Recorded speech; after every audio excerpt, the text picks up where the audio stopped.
Hey everybody, and welcome to a new video on E.Stampley Art. In today's video we're going to be looking at these babies right here. These are the Marabu Art Crayons. There we go. And just FYI, this video is not sponsored. I'm just presenting this because I really like this particular art material.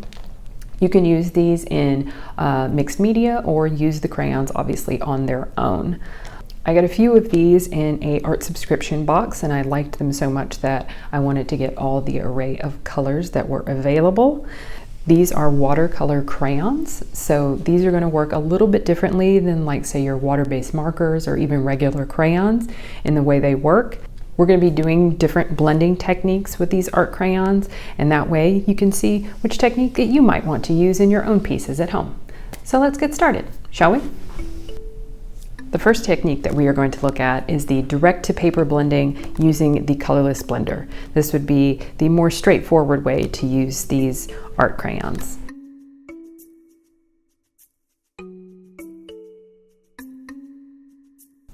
The basic concept with direct-to-paper blending is that you are putting the color down on the paper first, just kind of getting your base layer. So as you can see here, I'm putting the lighter green down and then going in and putting in the darker green and a yellow tone, and also a little bit of spotting with my orange on the side there to give it a little more texture. And then you go in with the colorless blender, which essentially kind of smushes the colors together or almost melts the colors together. This particular method is very textural. You can see still texture of like the crayon and the tooth of the paper a little bit. So just expect that if you're going to use this particular technique. A good rule of thumb is to clean your blender after each color blend, just like you would with like say a colorless blender with markers. Same kind of deal. Usually have like a scrap piece of paper or a paper towel or something, and then you can kind of clean your blender crayon so it'll keep it clean and be able to blend your different colors without mixing them together in a way that you don't want. And that is direct to paper blending using a colorless blender. Our second technique that we're going to be looking at is still direct to paper blending. However, since these are watercolor crayons, we're going to be using water now instead to blend the colors together.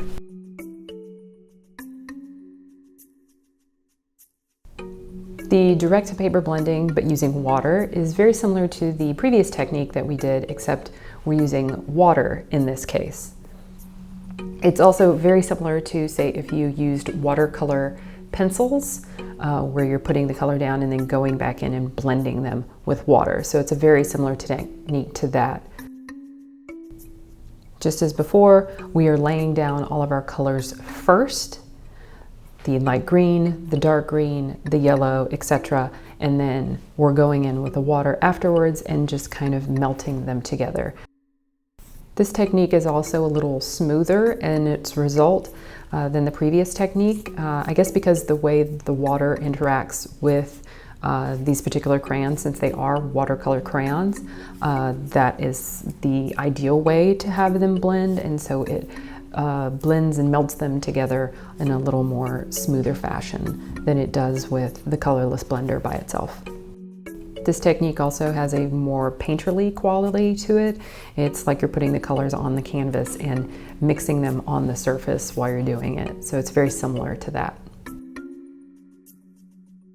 And that is direct to paper blending using water. The next technique that we're going to look at is the watercolor style blending. And this technique is very similar to traditional watercolor painting. So in this watercolor technique style, basically I have taken a scrap piece of paper and put the colors from the crayons on that paper, and I'm using that as my palette and wetting that just as you would if you were using watercolors. You're wetting those colors and then transferring that color onto the paper using a brush. So just as in watercolors, you can layer with the different colors, putting your lighter colors and then putting the darker colors on top of them, working from light to dark as you usually would with normal watercolor.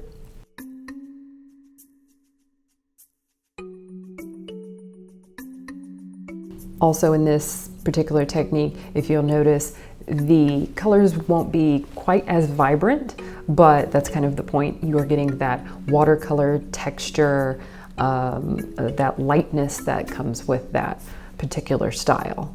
So the colors won't be, say, as bold as the direct-to-paper blending techniques that we looked at earlier.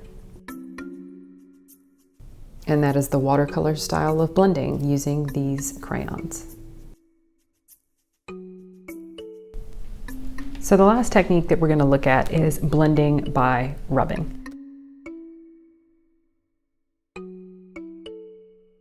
So blending by rubbing is pretty much exactly what it says.